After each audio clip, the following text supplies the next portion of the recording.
그래서 43절입니다. 이 말을 할 때 예수께서 친히 그들 가운데 서서 이르시되 너희에게 평강이 있을지어다 하시니 그들이 놀라고 무서워하여 그 보는 것을 영으로 생각하는지라. 예수께서 이르시되 어찌하여 두려워하며 어찌하여 마음에 의심이 일어나느냐. 내 손과 발을 보고 나인 줄 알라. 또 나를 만져보라. 영은 살과 뼈가 없으되 너희 보는 바와 같이 나는 있느니라. 이 말씀을 하시고 손과 발을 보이시나 그들이 너무 기쁨으로 아직도 믿지 못하고 놀랍게 여길 때 이르시되 여기 무슨 먹을 것이 있느냐 하시니 이에 구운 생선 한 토막을 드리니 받으사 그 앞에서 잡수시더라. 아멘. 오늘은 부활절이면서 동시에 뜨인들교회가 설립된 지 19년을 기념하는 설립기념주일이기도 합니다. 예상치 않았던 교회 통합이 빠르게 진행되면서 뜨인들교회가 한 시기를 마무리하고 새로운 시기를 시작하려는 전환점에 서 있는 것 같습니다. 자칫 혼란스러울 수도 있는 이러한 시기에는 본질적인 질문을 던지는 것이 유익할 때가 많습니다. 그래서 저는 요즘 이런 질문들을 던집니다. 교회는 뭐 하는 곳인가? 교회를 왜 다닐까? 교회는 뭐 하는 곳일까요? 여러분, 교회를 왜 다니시나요?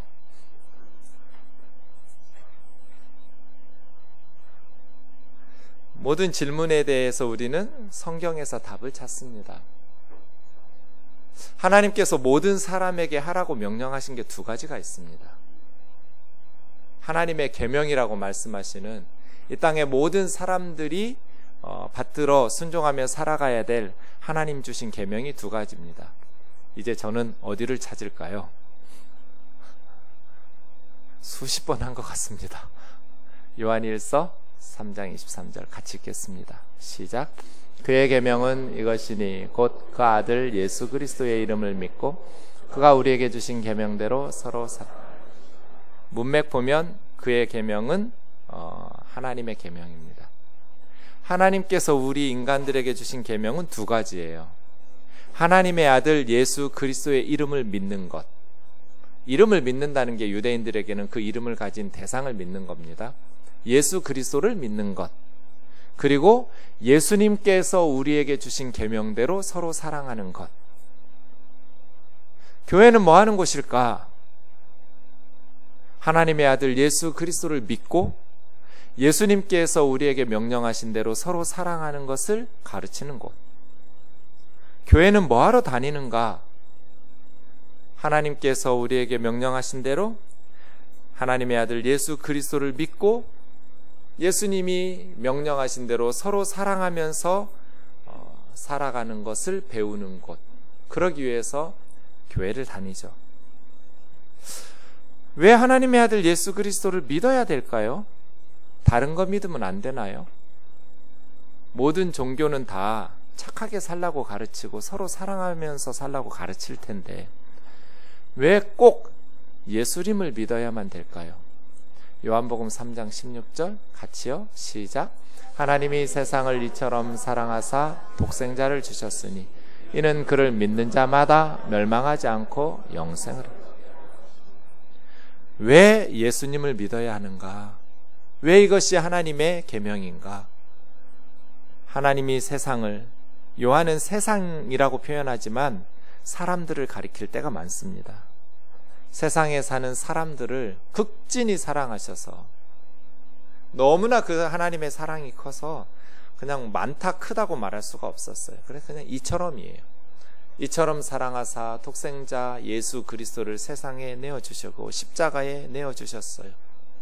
왜냐하면 누구든지 그 예수님을 믿는 자마다 첫 번째 계명이 하나님의 아들 예수 그리스도의 이름을 믿는 것.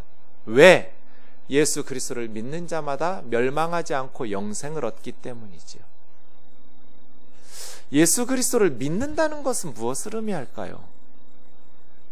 예수님을 믿는다. 그것은 뭘 믿는 것일까요? 이것을 잘 설명한 성경 구절이 고린도전서 15장에 나와 있습니다. 1절부터 8절인데요.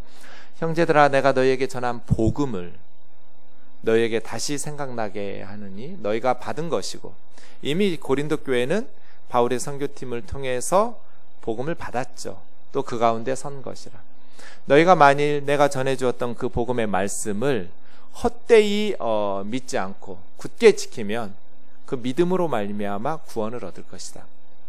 복음을 굳게 지키고 헛되이 믿지 않으면 구원, 멸망하지 않고 영생을 얻을 것인데 하면서 3절 4절에 복음에 대해서 설명합니다. 바울도 받았습니다. 자기가 지어내고 만들어낸 것이 아닙니다. 성경대로 그리스도께서 우리 죄를 위하여 죽으시고 장사 지낸 바 되었다라는 것은 죽으셨다라는 것의 설명입니다. 확실하게 죽어야 장례식을 치릅니다. 그 후에 성경대로 사흘 만에 다시 살아나사. 저 두 문장이 복음입니다.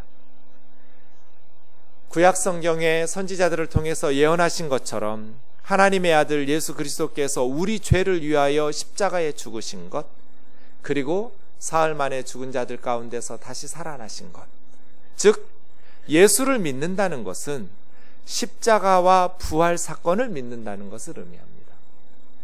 그리스도께서 우리 죄를 위해서 십자가에서 죽으신 것과 사흘 만에 다시 부활하신 것을 믿는 것입니다.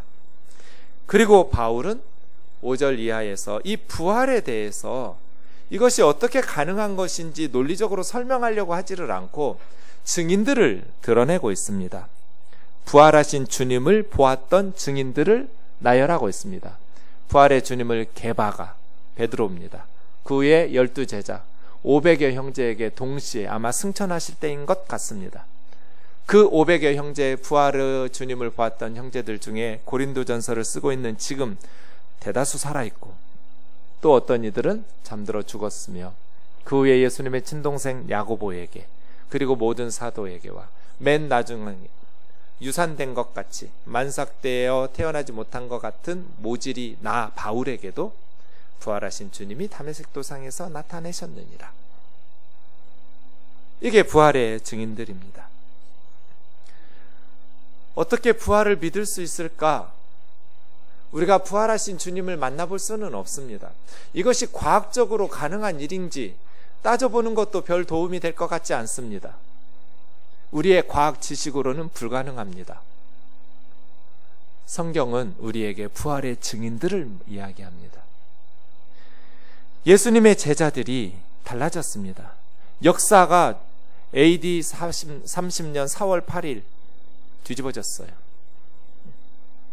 예수님께서는 오전 9시부터 오후 3시까지 6시간 동안 십자가에 달려 있었어요. 그리고 사흘 후 주일 새벽, 그리고 그날 저녁 달라졌어요. 예수님이 십자가에 달릴 때 모두 달아나면서 두려워서 문을 걸어 잠그고 숨어 있었던 겁쟁이 제자들이 어떠한 박해를 통해서도 꺾을 수 없는 담대한 복음 전파자들로 달라졌어요. 그 제자들은 죽어가면서까지 부활하신 주님을 보았다. 자신들의 변화를 그렇게 설명했습니다. 예수 믿는 사람들을 잡아 죽이는 박해자였던 바울이 그 예수를 믿어야 된다라고 모진 고통을 받으면서 순교하는 순간까지 복음을 전하는 선교사로 변했습니다. 바울은 자신의 삶의 극적인 변화를 부활하신 예수를 만났기 때문이라고 설명하고 있습니다. 예수님의 제자들도 사도 바울도 모두 다 자신들의 변화는 부활하신 주님을 만났기 때문이라고 말하고 있습니다. 우리가 부활하신 주님 믿을 수 있는 자료는 이것입니다. 제자들의 변화. 30년 4월 8일에 무슨 일이 있었던 것일까요? 몇몇 여인들이 무덤에 묻힌 예수님의 시신을 수습하려고, 또 베드로복음서라는 그러한 책에 의하면 울면서 통곡하려고, 유대인들은 장례식 치르고 3일 동안 매일 가서 울었다고 그래요. 무덤을 찾아서. 그러한 모습을 위해서 향품을 들고 갔는데 무덤 문이 열렸대요. 그리고 천사를 보았다고 하고 또 부활하신 주님을 보았다고 알 수 없는 이야기들을 하고 있어요.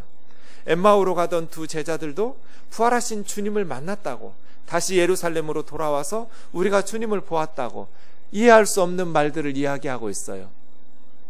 예수님의 십자가의 절망, 이제 우리는 잡혀 죽을 것 같다.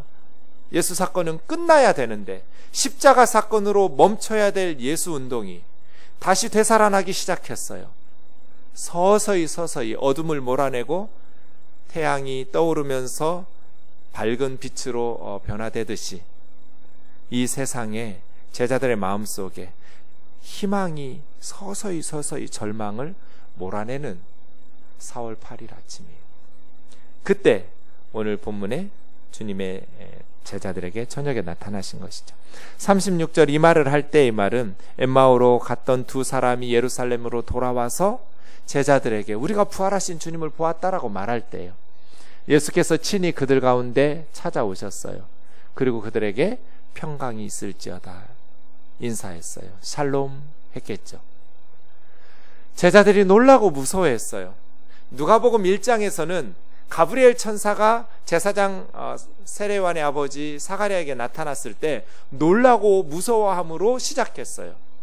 놀라고 무서워하는 세례요한의 아버지 스토리로 시작된 누가복음이 이제 부활하신 주님이 제자들에게 나타나심으로써 놀라고 무서워하는 예상치 못한 출현이에요. 사가랴가 성전에서 향을 피우면서 예배할 때, 제사장의 직무를 감당할 때 갑자기 나타난 천사의 등장, 예상치 못한 출현으로 말미암아서 놀라고 무서워했는데, 그 천사에게 들었던 불임이었던 너희 부부에게 아이가 잉태되고 그 세례 요한은 메시아의 길을 예비하는 사역을 감당할 것이라고, 그렇게 복음서가 세례 요한의 출생에서부터 시작됐는데 이제 십자가에서 끝나야 될 것 같은데 다시 부활하신 주님이 제자들에게 나타나심으로써 놀라고 무서워하는 그러한 예상치 못한 예수님의 출현으로 기독교가 시작하게 되는 것이죠. 그들이 놀라고 무서워하면서 예수님의 영, 유령을 보는 줄로 생각했어요. 그때 예수님께서 말씀하시죠. 어찌하여 두려워하며 어찌하여 마음에 의심이 일어나느냐. 내가 살아있을 동안에 그렇게 예루살렘에 가면 죽임을 당한다고 말했고 거듭 죽음이 끝이 아니라 사흘 만에 부활할 것을 이야기하고 가르쳤는데, 그리고 무덤 문이 열렸고 베드로와 요한이 가서 보고 왔고, 무덤을 여인들이 만났고 너희들에게 전해주었고, 엠마오로 가던 제자들이 돌아와서 나와 함께 식사했음을, 가면서 성경을 깨우쳐줬을 때 그들의 가슴이 뜨거워졌음을, 그렇게 거듭 부활의 증거들을 너희에게 말하고 있음에도 불구하고 어찌하여 의심하느냐. 내 손과 발을 만져봐라. 못 박힌 주님의 손발을, 또 옆구리를 만져보라고. 옆구리를 말씀 안 하신 것은 아마 옷을 입고 있었기 때문인 것 같긴 해요. 손과 발 만져보라고. 유령은 살이 없지만, 뼈가 없지만, 살과 뼈가 없는 유령과 달리 너희들이 보는 것처럼 나는 있다. 너희들은 지금 유령을 보고 있는 것이 아니다. 부활하신 그리스도께서 말씀하시는 거죠. 이 말씀을 하시고 손과 발을 보이시는데 41절이요. 여전히 아직도 믿지 못하고 놀랍게 여기고 있었다. 너무나 기쁜데, 살아나셨구나. 기쁜데도, 기쁘면서도 여전히 뭐가 지금 이게 무슨 상황이지? 아직도 믿지 못하는 놀랍게만 여기는 제자들에게 주님 말씀하십니다. 여기 무슨 먹을 것 있느냐고. 손과 발을 만지는 것으로 믿어지지 않으면 먹을 거 달라고 해서 구운 생선 한 토막을 드리니 그들 앞에서 구운 생선을 잡수셨다. 교회는 모든 세상 사람들에게 두 가지를 가르치는 곳이라고 말씀드렸습니다. 하나님의 아들 예수 그리스도를 믿을 수 있도록 돕는 것, 그리고 예수님께서 명령하신 대로 서로 사랑하면서 살아가는 법을 가르치는 것. 교회가 세상 모든 사람들에게 하나님의 아들 예수 그리스도를 믿을 수 있도록 가르치기 위해서 세 가지가 필요합니다. 첫 번째, 오늘 본문에서 제자들이 경험했던 것처럼 부활하신 주님을 만나야 돼요. 우리가 어떻게 예수님을 믿을 수 있어요? 십자가의 죽으심으로 끝났다면 예수님을 믿기 어렵습니다. 예수님의 말이 옳은지, 예수님을 죽였던, 그가 하나님을 모독하기 때문에 우리가 하나님의 이름으로 예수를 처형시킨다고 말했던 유대 종교 지도자들의 말이 옳은지 확인할 방법이 없습니다. 부활이 없었다면 예수님을 믿을 수가 없어요. 예수님의 말씀이 옳았다는 증거가 없기 때문이에요. 아니, 부활이 없었다면 기독교는 시작도 못하고 끝났을 거예요. 예수님을 믿는 순간 황제 숭배가 불가능하고 로마의 신들을 따르는 게 불가능하거든요. 그래서 기독교는 300년 이상 동안 로마 제국 하에서 박해를 받는데 무시무시한 박해를 받습니다. 산채로 껍질을 벗겨 죽이고 며칠씩 굶주렸던 맹수에게 관중들이 열광하는 사이에 맹수의 밥이 되어 뜯어 죽이고, 그대로 산채로 예수 믿는 사람들을 기름을 짜듯이 짜가지고 저녁에 횃불을 밝히는, 사람 기름을 짜서 횃불을 밝히고, 수많은 자료들이 너무나 많이 남아있는 그 일치된 내용의 증언은 예수 믿는 사람들을 로마 제국에서 그렇게 미워하고 증오했다는 것입니다. 네로가 로마시의 4분의 3이 전소되는 화재 사건 이후에 황제에게로 향하는 로마인들의 불만을 잠재우기 위해서 이용했던 사람들이 그리스도인들이었습니다. 처음에는 화재 사건이 이슈였는데 시간이 흐르면서 이제 화재는 온데간데 없어져 버리고 예수 믿는 사람들을 증오하고 죽이는 일로 분위기가 반전돼 버렸습니다. 무수히 많은 크리스찬들이 죽임을 당했습니다. 왜요? 그 무수한 박해를 받으면서도 왜 예수 믿는 사람들은 예수 그리스도의 십자가와 부활의 복음을 증거했을까요? 무슬림들은 목숨을 걸고 싸워서 땅을 빼앗았습니다. 잃어버렸던 땅을 되찾기 위해서 이슬람 혁명을 일으켰죠. 공산주의자들도 노동력 착취와 억압과 착취를 몰아내고 토지와 재산을 가진 자들, 부르주아들에게서 빼앗아서 평등한 세상을 만들겠다고 공산주의 혁명을 일으켰습니다. 예수 혁명은요, 예수님의 제자들의 크리스찬 운동은, 기독교 운동은 무엇을 위해서 진행되었을까요? 그들이 그렇게 희생을 당하면서 얻은 것은 무엇일까요? 없습니다. 이 세상에서 자기들이 이슬람 혁명처럼 땅을 되찾은 것도 아니고 공산주의자들처럼 재산이나 어떠한 자신들의 억압으로부터 벗어나기 위한 것도 아니었습니다. 예수의 제자들이 자신들의 생명을 바치면서 복음을 증언했던 이유는 부활하신 주님을 만났기 때문입니다. 그리고 이 복음을 굳게 지키고 헛되이 믿지 않으면 누구든지 멸망하지 않고 영생을 얻기 때문입니다. 유일한 구원의 길이라는 것을 깨달았기 때문입니다. 교회 와서 예배 드리는 건 그냥 구경하고 가는 게 아닙니다. 여기서 깨닫고 변화되고 돌아가는 곳입니다. 복음을 만나고 깨닫고 변화되어 살아내기 위해서 예수님을 믿는다는 건 지적 동의가 아닙니다.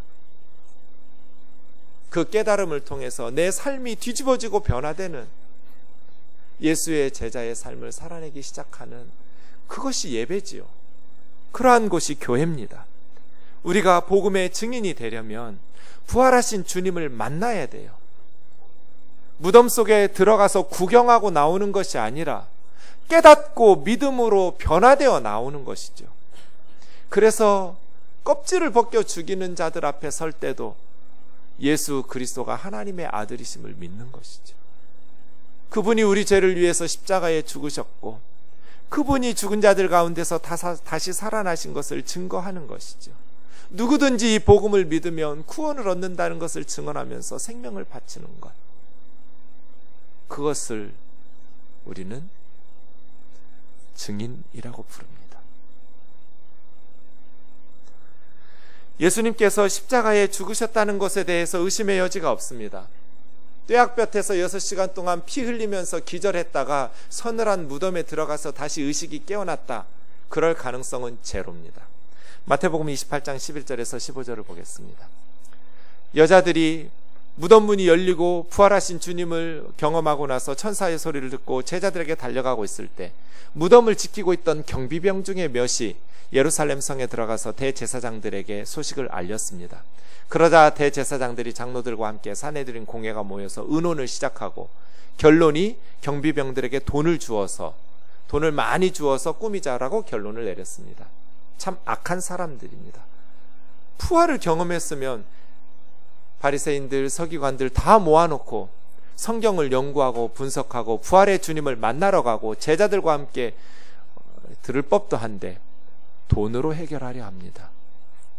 그래서 제자들이 밤에 와서 우리가 잠잘 때 도둑질에 갔다라고 퍼뜨리게 했습니다. 이런 식의 대화가 가능했겠습니다? 경비병들이 뭐라고 말했겠습니까? 예수의 제자들이 밤에 와서 예수의 시체를 도둑질하여 갔다. 제자들은 뭐라고 대답하겠습니까? 너희들이 지키고 있지 않았느냐? 그때 경비병들이 우리는 지키지 않았다라고 말하지 않고 잠들었다 이렇게 말하고 있습니다. 그러면 그렇게 큰 돌문을 열 때 너희가 깨지 않았느냐? 깊이 잠들었다. 이런 식의 대화가 진행됐을 것입니다. 제자들은 알리바이를 댔을 것입니다. 그때 미안하지만 우리는 그런 용기가 없어서 모처에서 문 걸어 잠그고 숨어 있었다. 만약에 우리가 예수님의 시신을 훔쳐갔다면 왜 예수님의 세마포와 수건을 그대로 풀어두고 나왔겠는가? 그 급박한 시간에 로마 제국에서 시신을 훔쳐가면 사형입니다. 망자에 대한 예는 당시에 너무나 중요하게 여겨서 황제령으로 사형이 선언된 매우 중요한 벌입니다. 그런데 왜 그 급박한 시간에 세마포와 수건들은 풀어놓고 왔을까요? 요한복음 20장 6절에서 8절 베드로와 요한이 여인들의 말을 듣고 무덤으로 달려갔습니다. 달려가서 들어가서 보고 세마포와 수건이 놓인 것을 보고 예수님의 시신이 그대로 붕 뜬 거예요. 그러면 쌌던 세마포와 수건은 그대로 가라앉았겠죠. 누군가가 풀어서 예수님을 훔쳐갔다면 풀은 흔적이 있어야 되는데 그게 없어요. 그래서 들어가서 보고 믿었어요. 빈 무덤 말이에요. 제자들이 자신들이 의논해서 훔쳐간 예수님의 시체를 모처에 숨겨두고 예수님 부활했다고 증언하면서 자신과 자녀들과 가족들과 친구들과 이 땅의 모든 사람들이 자기들에게 따르는 사람들이 다 함께 죽음을 당할, 자신들이 훔친 예수님을 부활했다고 속이고 함께 순교당하고 가족과 함께 멸망당할 가능성이 몇 %나 될까요?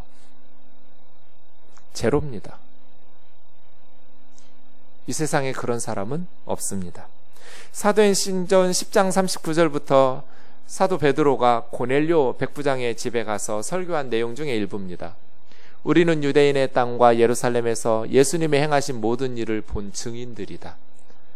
그를 유대 종교 지도자들이 나무에 달아 죽였으나 하나님이 사흘 만에 다시 살리사 나타내시되, 그 다음이요, 모든 백성에게 나타내신 것이 아니고 부활하신 주님은 미리 택하신 증인 곧 죽은 자 가운데서 부활하신 후 그를 모시고 음식 먹은 우리에게 보여주신 것이다.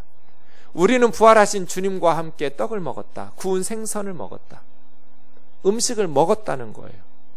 그래서요, 우리에게 명하사 백성에게 전도하게 하시는데 하나님이 살아있는 자와 죽은 자의 재판장으로 정하신 자가 곧 이 사람인 것을 증언하게 하셨고, 그 예수님에 대하여 모든 선지자들도 증언하되 그를 믿는 사람들이 다 그 이름을 힘입어 죄 사함을 받는다 하였느니라.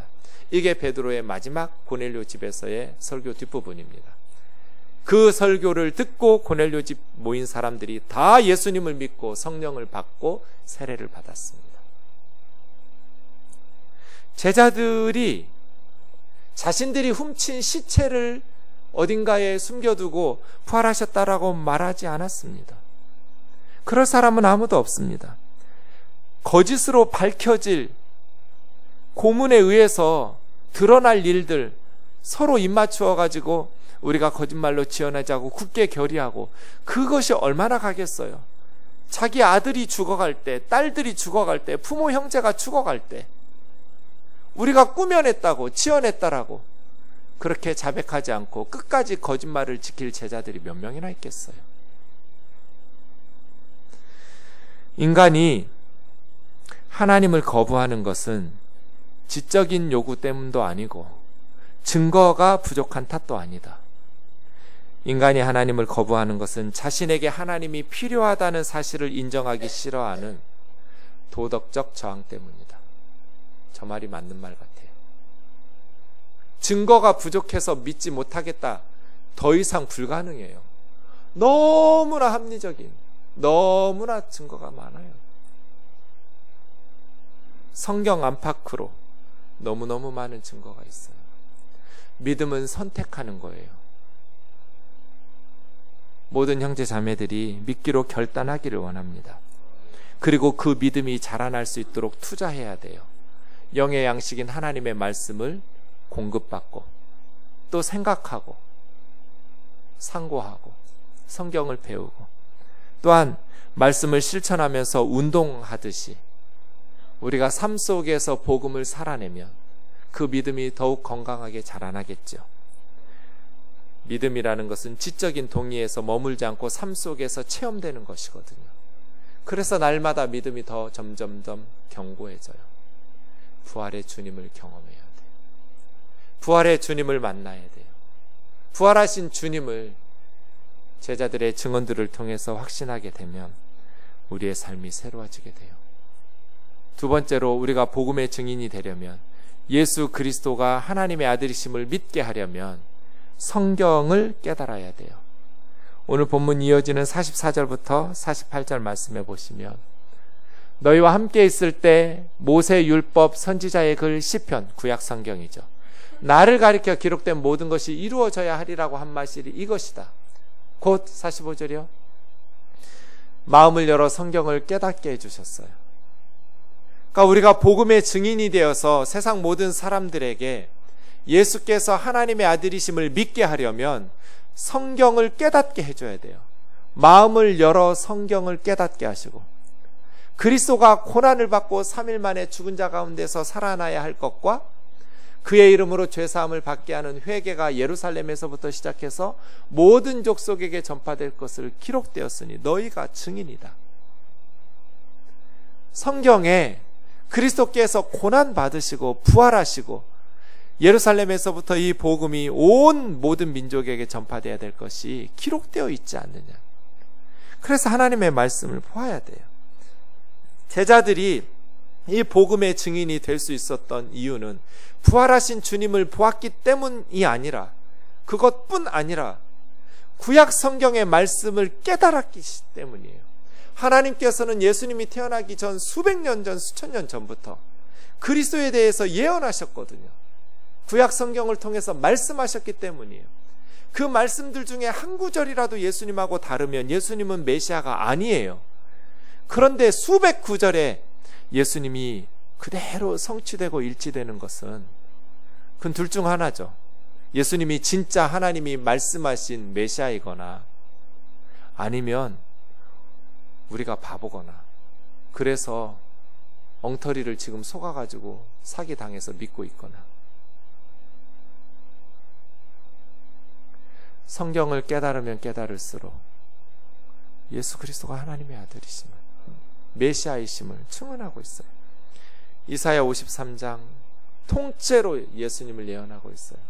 그가 찔림은 우리의 허물 때문이고 그가 상함은 우리의 죄악 때문이고 그가 징계를 받음으로 우리는 평화를 누리고 그가 채찍에 맞음으로 우리가 나음을 입었도다. 우리는 다 양 같아서 그릇 행하여 각기 제 길로 갔지만 여호와께서는 우리 모두의 죄악을 그에게 담당시키셨도다. 그가 산자의 땅에서 끊어지고 그의 묘실이 부자와 함께하고 그 생명을 버려서 우리를 살려내셨다고 말씀하고 있습니다. 시편 16편 10절 표준 세번역인데요. 주님께서 나를 보호하셔서 죽음의 세력이 나의 생명을 삼키지 못하게 하실 것이며 주님의 거룩한 자를 죽음의 세계에 버리지 주의 거룩한 기름 부음 받은 메시아는 썩음을 당치 않을 것이라고 예언하고 있습니다. 하나님의 말씀인 성경을 깨달았어요. 말씀을 알게 되면 알게 될수록 믿음이 흔들리는 게 아니라 더 견고해져요.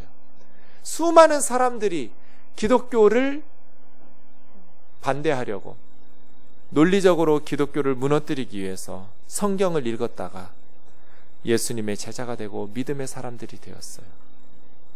성경을 연구하면 연구할수록, 깨닫게 되면 깨닫게 될수록 우리는 복음의 증인이 되고 믿음이 견고하게 자라나게 돼요.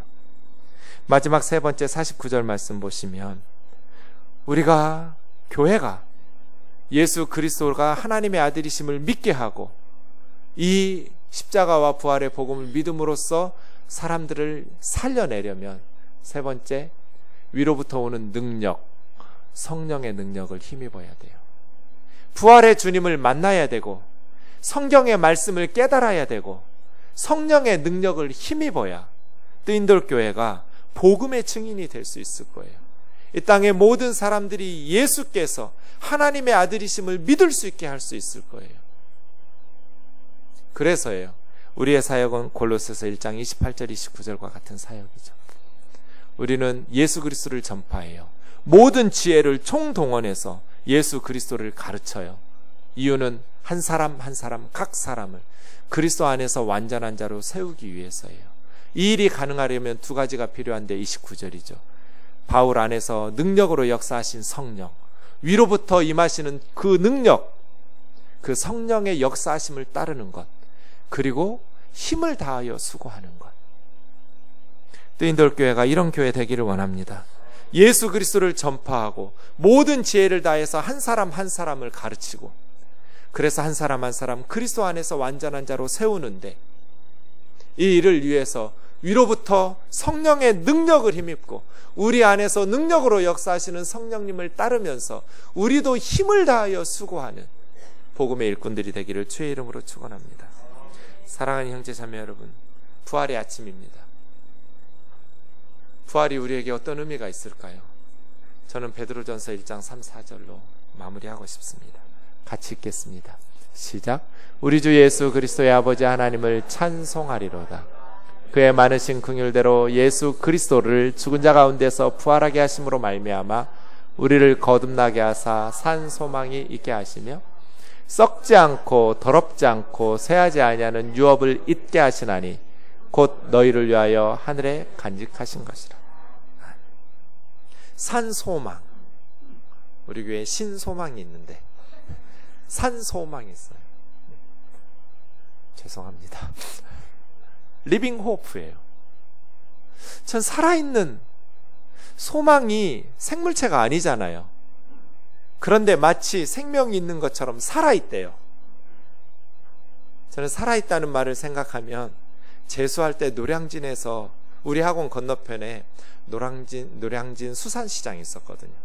수산시장 안 들어가도 그 길거리 아주머니들이 다라이에다가 이렇게 물고기들을 놓고 지나가는 사람들에게 판매하던 장면이 생각나요. 이 녀석들이 계속 튀어나와요.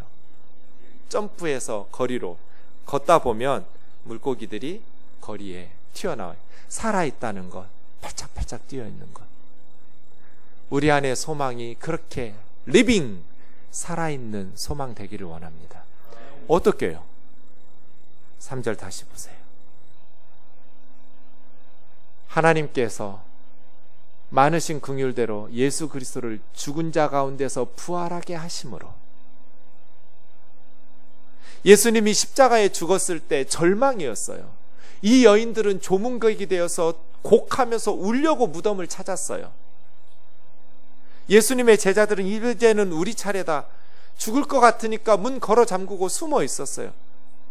예수님에게 기대했던 모든 희망은 십자가에서 끝났어요. 온전히 절망으로 가득했던 그들에게 예수 그리스도께서 부활하셨다, 하나님께서 죽은 자 가운데서 그의 아들 예수 그리스도를 부활하게 하심으로 우리를 거듭나게 하셔서 산 소망을 주셨어요. 그 여인들이 큰 기쁨으로 복음을 증거하는 사람들이 되었어요. 예수님의 제자들이 절망을 몰아내는 희망의 메신저들이 되었어요. 사랑하는 형제 자매 여러분, 객관적 사실이 우리 인생에 영향을 주지는 않아요. 그 객관적 사건을 내가 해석해서 받아들이는 주관적 적용이 우리 인생에 영향을 주지요. 똑같이 세월호 사건을 경험했어도 그 사건 때문에 어떤 분들은 인생이 무너지고 망했던 사건이 되는 그 사건이 어떤 분들에게는 정신 차리고 먼저 간 아이들의 목까지 살아내야 한다는 더 값진 인생으로 변화되는 인생으로 달라지기도 했을 거예요. 똑같은 사건을 경험했다고 해서 똑같은 결과가 나오지 않아요. 객관적 사건이 우리 인생에 영향을 주는 게 아니고 그 사건을 우리 삶에 해석해서 받아들이는 나의 주관적 적용이 우리 삶에 영향을 주지요. 사랑하는 형제 자매 여러분, 하나님께서 우리를 극진히 사랑하셔서 그의 아들 예수 그리스도를 십자가에 내어주셨어요. 객관적 사건이죠. 역사적 사실이에요. 그런데 어떤 이들은 그 사건을 내 삶에 해석해서 받아들여서 온전히 내 삶에 적용하면서 이 사람들은 무슨 일을 당해도 흔들어 놓을 수가 없어요. 내가 볼 때는 진짜 하나님이 너무하셨다 싶어요. 어쩌면 저렇게 살게 하실까? 그런데 정작 당사자는 하나님 앞에 원망과 불평이 없어요. 너무너무 감사하대요. 감사할 게 하나도 없는 인생 같은데 하나님이 너무 감사하대요. 그런데 비집고 들어가 보면 그 마음속에 십자가가 있어요. 하나님께서 나 같은 죄인을 사랑하셔서 그의 아들을 십자가에 내어주셨으니 내가 어떻게 하나님을 원망하고 내가 어떻게 내 삶을 불평하면서 살아갈 수 있냐는 거예요. 하나님을 생각하면 감사밖에는, 그의 아들을 십자가에 나를 도대체 얼마나 사랑하셨으면 내어주시냔 말이에요. 십자가가 있어요. 그 속에 어떤 성도들은 참 행복하게 날마다 노래 부르면서 감사하면서 살 것 같은데 입만 열면 짜증이에요. 범사에 투정, 불평, 항상 짜증, 이래요. 똑같이 교회 다니는데 객관적 사실은 똑같아요. 그런데 우리 삶에 해석해서 적용하여 받아들이는 것 말이에요. 부활의 아침, 저와 여러분의 마음속에 예수 그리스도의 십자가의 사랑이 충만하게 회복되기를 원합니다. 우리가 누군가를 얼마나 사랑하면 우리 아들을, 우리 딸을 대신 죽는데 벌거벗겨서 못 박아 죽이는 그 잔인한 것을 시행할 수 있을까요? 하나님이 우리를 극진히 사랑하셨어요. 그리고 목회하다 보니 가슴 아픈 순간들이 너무 많아요. 짠할 때가 너무 많아요. 지난 주중에도 저는 2군데나 암이 걸려서 수술실로 들어가는 우리 집사님에게 기도하고 수술실에 넣어 보내야 됐어요. 하루 종일 아무것도 못했어요. 너무 가슴 아파서.